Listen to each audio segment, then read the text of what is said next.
If you're unsure who you should be captaining this game week, don't worry, I've got the best picks in today's video. Before we do go and dive into my captaincy options for this game week, I just want to say that we're super close to 4,000 subscribers on the channel. So if you do want to help me hit that goal, be sure to like, comment, and subscribe. Starting off with my first pick. Now this one might be a little bit unconventional, but it is Alexander Isak. The guy has been on incredible form over the past 5 game weeks. He's scored 5 goals in his past 4 games, and as you can see, his per 90 data as well, it's pretty good, isn't it? Nearly averaging a goal a game, which is pretty good to see. As well, 6.68 points isn't the worst. It means he's probably averaging around a goal per 90 minutes as well, or at least 6 points or that kind of equivalent per 90 minutes. And the way that he's playing with Newcastle United at the moment, and the fact he's brought himself back into this golden boot race, it offers a lot of potential opportunities. Some options this week as well,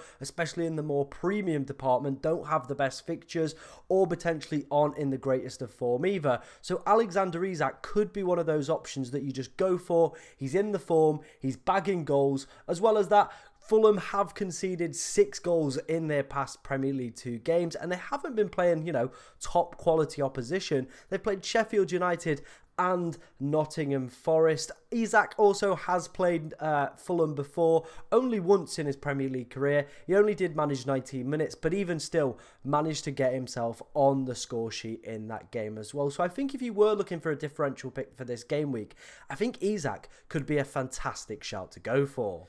Again, sticking with the unconventional picks, this one is going to be Dominic Solanke. A few of us have chucked the armband on Dom earlier this season, and you know what? It's been quite fruitful anytime I've had him as captain. He is playing Luton again. Now, this will be the 3rd time that he has played Luton. Obviously, the first game was postponed, but he did score in that postponed one. He then scored in the rearranged fixture, which became double game week 28. So he's got a good pedigree against Luton already. Luton, interestingly as well, over the past 5 game weeks have been the worst defence in the league for XG. So, definitely there. That super high line that they're playing. It will be interesting to see how they do get on in tonight's performance against Liverpool. This is being filmed beforehand. So you do, not Liverpool, Arsenal, I mean. So you imagine if Arsenal as well put a good couple goals past them, potentially end, their kind of streak of trying to, secure safety in the Premier League. A huge game against Bournemouth where they see potentially that they could win at home.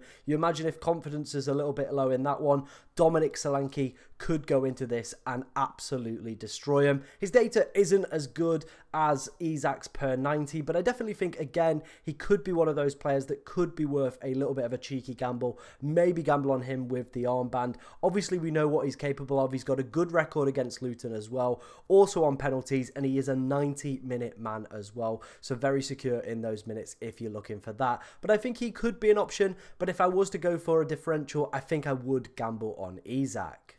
Son is the first premium asset we're going to look at in today's captaincy choice video. Now for me, I don't think Son is personally the best asset to go for this week. Yes, he does have the big price tag. Yes, he is very capable of going and getting double-digit hauls. But Nottingham Forest defensively have been pretty resilient over the past few weeks. They currently find themselves 8th for XG conceded over that time period as well. Son, interestingly, doesn't have a great record against Nottingham Forest either. Only the 1 Premier League goal against that opposition as well. His per 90 data, though, is absolutely ridiculous, as we've come to see from Son over the past few seasons in Premier League football. Per 0.60 for goals, assists a little bit down on that, but it's the points scored of 7.17. He is very, very capable of going out there and absolutely slapping opposition. He did obviously blank against West Ham, and I think maybe that will fill some people's potential narratives to go against Son.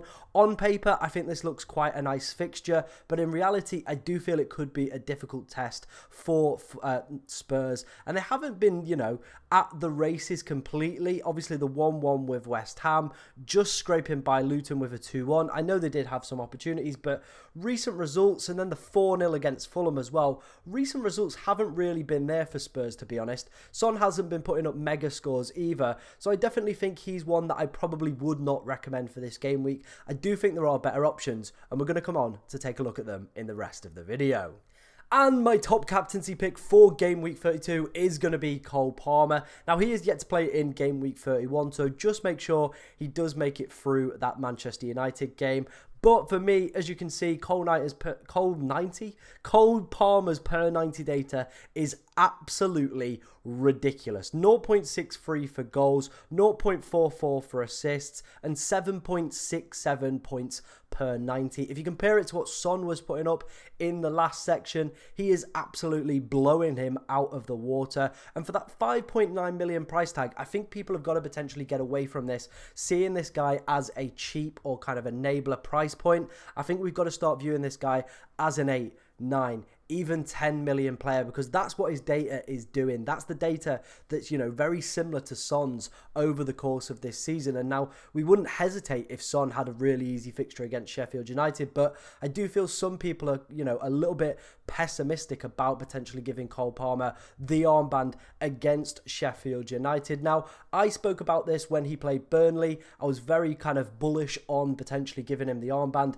I went with Salah in the end personally. I just thought there was a little bit more upside if Salah did go and perform, but I really wish I'd gone with Cole Palmer. Came away with 15 points from that game. I think he's completely nailed on penalties as well, especially after Sterling's recent performances as well. I think he's got the penalties on lock. So you're getting a 5.9 million asset with great per 90 data.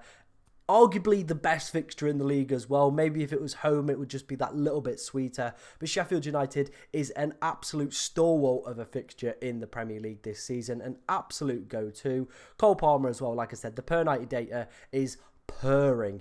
Excuse the pun there. But yeah, penalties as well. I think he, for me, is going to be my #1 top captaincy pick for this game week.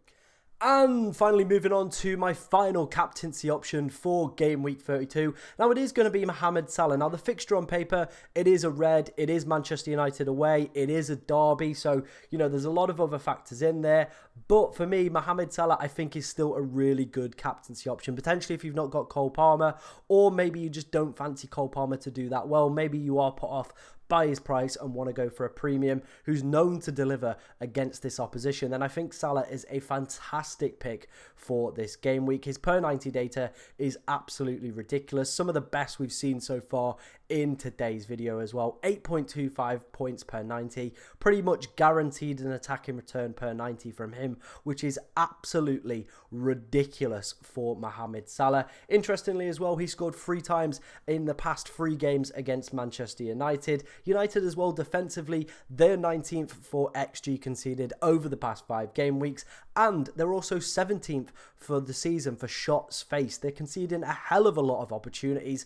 Mohamed Salah in his last game, not against Sheffield United, in the game of the weekend against Brighton, had the most shots of any player in the Premier League when he had 12. Very easily could have come away with more than just the solitary goal.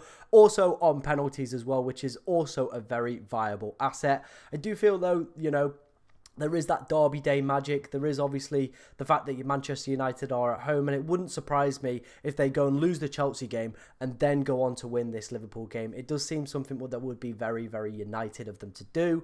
But I think with the fact that they're conceding so many opportunities in terms of XG and shots faced over the past few weeks, I definitely think Salah should be in consideration for captaincy for game week 32. If there are any players that I have missed in today's video, let me know in the comment section below. Also, let me know who you're thinking about potentially captaining this game week. But thank you very much for watching today, ladies and gentlemen, and good luck this game week.